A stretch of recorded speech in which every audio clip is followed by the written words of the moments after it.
महाकालस्तुतिः। ब्रह्मोवाच ॐ नमोऽस्त्वनन्तरूपाय नीलकण्ठ नमोऽस्तु ते।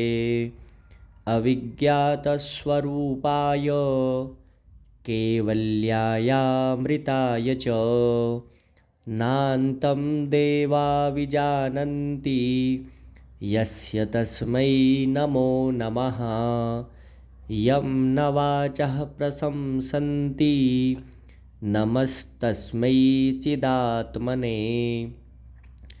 योगिनो यं हृदः कोशे प्रणिधानेन निश्चलाः ज्योतिरूपं प्रपश्यन्ति तस्मै श्रीब्रह्मणे नमः।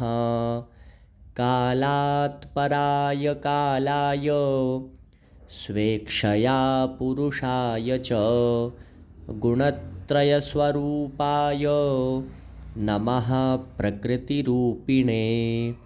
विष्णवे सत्त्वरूपाय रजोरूपाय वेधसे तमोरूपाय रुद्राय स्थितिसर्गान्तकारिणे।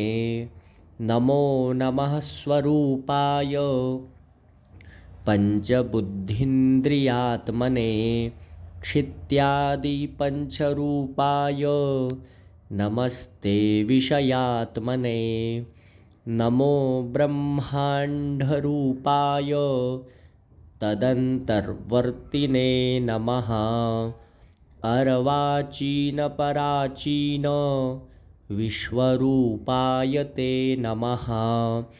अचिन्त्यनित्यरूपाय सदसत्पतये नमः। नमस्ते भक्तकृपया स्वेच्छाविष्कृतविग्रह तव निःश्वसितं वेदास्तव वेदोऽखिलं जगत्। विश्वभूतानि ते पादः शिरोद्यौः समवर्तत। नाभ्या आसीदन्तरिक्षं लोमानि च वनस्पतिः। चन्द्रमा मनसो जातश्चक्षुः सूर्यस्तव प्रभो। त्वमेव सर्वं त्वयि देव सर्वं सर्वस्तुतिस्तव्य इह त्वमेव। ईशत्वया वास्यमिदं हि सर्वं नमोऽस्तु भूयोऽपि नमो नमस्ते।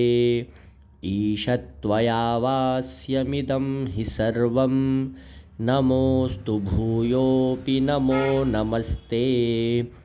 श्रीस्कन्दमहापुराणे ब्रह्मखण्डे महाकालस्तुतिः सम्पूर्णा।